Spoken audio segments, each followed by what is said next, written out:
Hello friends, welcome to my channel top personalities. Friends, आज की video में हम बात करेंगे किशोर कुमार जी के बारे में। एक लेजेंडरी सिंगर किशोर कुमार जी, जिन्होंने 4 शादियां की, लेकिन फिर भी वो अपने जीवन में अकेले रहे। उनके गानों में उनके अकेलेपन की झलक साफ दिखाई देती है, साफ महसूस होती है। ओ साथी रे तेरे बिना भी क्या जीना, एक लड़की भीगी भागी सी, मेरे महबूब कयामत होगी, मेरे सामने वाली खिड़की में, मेरे सपनों की रानी कब आएगी तू।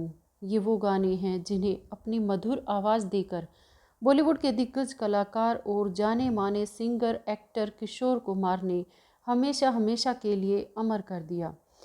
किशोर ने कामयाबी के कई मुकाम हासिल किए, लेकिन क्या आप जानते हैं कि उनकी शादीशुदा ज़िंदगी कैसी रही? आज इसी वीडियो में हम आपको बताएंगे कि पत्नियों और वैवाहिक जीवन के बारे में, जो बहुत ही दर्दनाक दास्तां थी उनके लिए। 4 अगस्त 1929 को मध्य प्रदेश के खंडवा शहर में जाने माने वकील कुंजीलाल गांगुली और गौरी देवी के घर जन्मे किशोर कुमार का असली नाम आभास कुमार गांगुली था। वह 4 भाई बहनों में सबसे छोटे थे। अपने भाई अशोक और अनूप के नक्शे कदम पर चलते हुए किशोर ने बॉम्बे टॉकीज में एक कोरस गायक के रूप में अपना करियर शुरू किया। उसके बाद फिल्म शिकारी में एक अभिनेता के रूप में अपनी शुरुआत की। किशोर कुमार ने अपनी गायकी कोरा कागज़ गाने से शुरू की थी। जब उन्होंने अपनी जादुई आवाज़ से लोगों को प्रभावित किया, तो उन्होंने फिल्म खुशी खुशी के लिए हमें तुमसे प्यार कितना गाया। इसके बाद किशोर कुमार ने अपने जीवन काल में सुहाना सफ़र, इंतहा हो गई इंतज़ार की, आने वाला पल जाने वाला है, रूप तेरा मस्ताना, ये क्या हुआ, ओ मेरे दिल के चैन, जहाँ तेरी ये नज़र है, तेरे जैसा यार कहाँ, पल पल दिल के पास, प्यार हमें किस मोड़ पे ले आया, जैसे अनगिनत सदाबहार गानों के सभी के दिलों पर राज किया। प्रोफेशनल लाइफ के अलावा पर्सनल लाइफ को लेकर भी किशोरदा अपनी पूरी ज़िंदगी सुर्खियों में रही। उन्होंने अपने समय की 4 अलग अलग एक्ट्रेस से शादी की थी, जो फिल्म इंडस्ट्री की जानी मानी हस्ती भी थी। एक नज़र डालते हैं किशोर कुमार की लव लाइफ, शादी और 4 पत्नियों पर। किशोर कुमार ने अपनी पहली शादी सन 1950 में सत्यजीत रे की भतीजी रूमा गुहा ठाकुरता के साथ रचाई थी। रूमा एक्ट्रेस और सिंगर होने के अलावा एक एक्टिव सोशलिस्ट भी थी। इस कपल ने 1950 में बॉम्बे में बड़ी ही धूमधाम से शादी की थी, जिसके बाद साल 1952 में उनके घर एक बेटे अमित कुमार ने जन्म लिया। लेकिन शादी के तुरंत बाद से ही दोनों के रिलेशन में दरार आने लगी थी। जहां किशोर कुमार चाहते थे कि रूमा घर पर ही रहकर उनके घर और उनके बेटे की देखभाल करे, तो वही रूमा उस स्टारडम को जाने नहीं देना चाहती थी जो उन्होंने हासिल किया था। ऐसे में इस जोड़े ने अपनी शादी के 8 साल बाद सन 1958 में अलग होने का फैसला किया। रूमा को आखिरी बार साल 2006 में हॉलीवुड फिल्म द नेमसेक में देखा गया था। अलग होने के कारण का खुलासा करते हुए किशोर कुमार ने प्रीतेश नंदी के साथ एक इंटरव्यू में कहा था कि वह बहुत ही प्रतिभाशाली थी, लेकिन हम साथ नहीं हो सके क्योंकि हमने जीवन को अलग तरह से देखा। वह भी सिंगिंग फील्ड में अपना करियर बनाना चाहती थी और मैं चाहता था कि कोई मेरा घर बसाए, तो दोनों में सामंजस्य कैसे हो सकता है। आप देखिए, मैं एक साधारण दिमाग वाला ग्रामीण टाइप हूँ, मुझे करियर बनाने वाली महिलाओं के बारे में समझ में नहीं आता है। पत्नियों को पहले घर बनाना सीखना चाहिए और आप दोनों को एक साथ कैसे फिट कर सकते हैं। एक करियर और एक घर काफ़ी अलग चीज़ें हैं, इसलिए हम अपने रास्ते अलग कर गए। अब बात करते हैं किशोर कुमार की दूसरी पत्नी मधुबाला के बारे में। मधुबाला ये एक ऐसा नाम था जिन्होंने फिल्म इंडस्ट्री में कदम रखते ही अपनी एक्टिंग से बॉक्स ऑफिस पर आग लगा दी थी। एक गरीब पठान परिवार में जन्मी मधुबाला ने अपने बॉयफ्रेंड दिलीप कुमार से ब्रेकअप करने के बाद किशोर कुमार के साथ शादी करने का फैसला किया। वहीं इस शादी के लिए किशोर कुमार को अपना धर्म बदलना पड़ा था, जिसके चलते उन्हें अपना नाम करीम अब्दुल करना पड़ा था। लेकिन इस शादी का काफ़ी विरोध हुआ था। एक सिविल हिंदू विवाह के बाद भी मधुबाला को किशोर कुमार के परिवार ने स्वीकार नहीं किया था। शादी से पहले मधुबाला के दिल में छेद हो गया था, जब मधुबाला अपने इलाज के लिए लंदन जाने की तैयारी कर रही थी, तब किशोर कुमार ने उन्हें सच्चे फिल्मी अंदाज में प्रपोज किया था। हालांकि वे अपने कम समय के विवाहित जीवन के दौरान कुछ समय के लिए सौहार्दपूर्ण ढंग से रहे, लेकिन अपनी शादी के अंतिम कुछ वर्षों के दौरान दोनों डिप्रेशन के दौर से गुजरे। इसका कारण यह था कि मधुबाला ज़्यादातर बिस्तर पर पड़ी रहती थी और किशोर ने अपनी आंखों के सामने अपने जीवन के प्यार को दर्द से मरते देखा था। एक इंटरव्यू में किशोर कुमार ने कहा था कि वो काफ़ी अलग मामला था। मुझे पता था कि वो मुझसे शादी करने से पहले ही बहुत बीमार थी, लेकिन वादा वादा होता है, इसलिए मैंने अपनी बात रखी और उन्हें अपनी पत्नी के रूप में घर ले आया।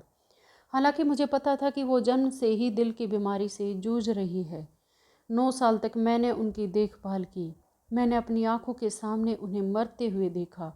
वो बेहद खूबसूरत महिला थी, लेकिन उनकी मौत बहुत दर्दनाक हुई। वह चीख चीख कर रोती थी। इस तरह का एक एक्टिव व्यक्ति 9 साल तक बिस्तर पर कैसे रह सकता है, और मैं उन्हें हर समय हंसाता था। यही बात डॉक्टर ने मुझसे पूछे कि आप ये कैसे करते हैं।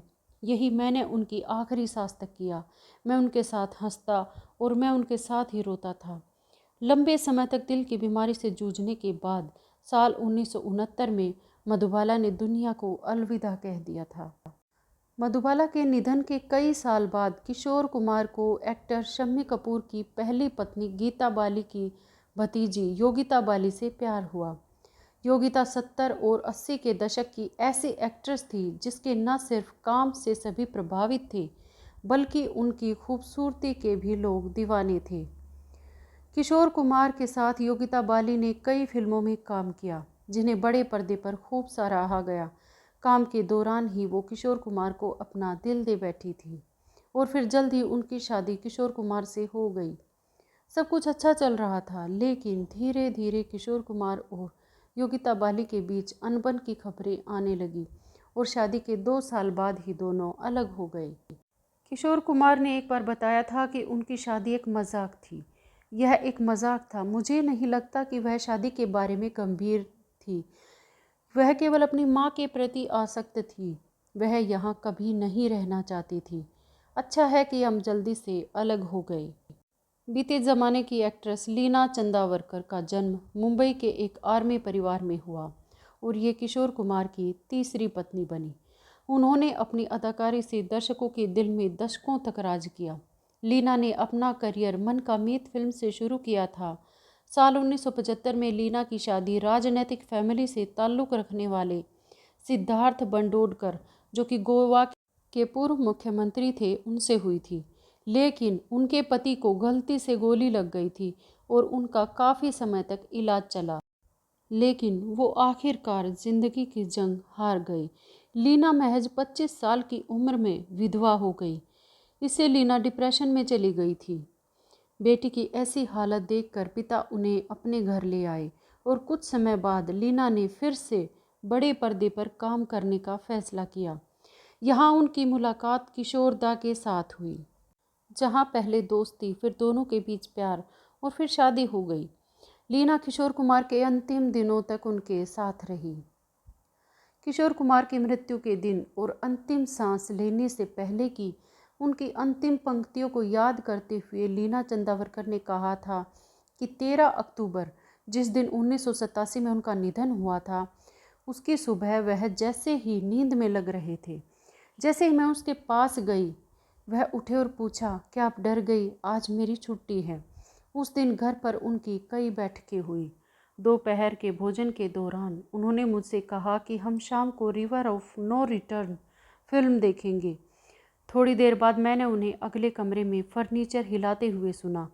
जब मैं देखने गई कि क्या हो रहा है, तो मैंने उन्हें बिस्तर पर लेटा देखा। घबराकर उन्होंने कहा, मुझे कमज़ोरी महसूस हो रही है।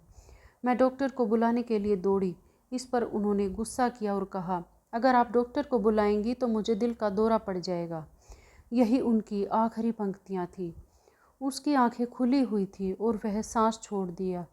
मुझे लगा कि वह हमेशा की तरह बेवकूफ़ बना रहे हैं, लेकिन उनका निधन हो चुका था। अपनी चौथी पत्नी लीना चंदावरकर के बारे में बात करते हुए एक बार किशोर कुमार ने प्रीतिश नंदी के साथ अपनी इंटरव्यू में कहा था कि लीना एक बहुत ही अलग तरह की व्यक्ति है।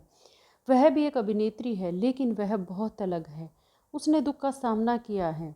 जब आपके पति की गोली मारकर हत्या कर दी जाती है तो आप बदल जाते हैं, आप जीवन को समझते हैं।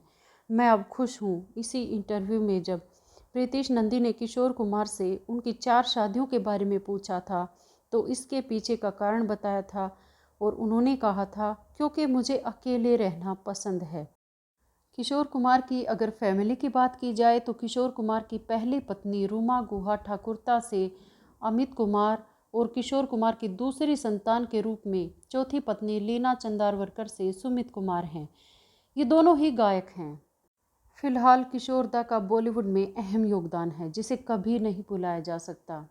आपको ये वीडियो कैसा लगा हमें कमेंट करके ज़रूर बताइए। अगर वीडियोज़ अच्छे लगे तो प्लीज़ चैनल को सब्सक्राइब करना ना भूलें। Thanks to all, thanks for watching, bye, take care.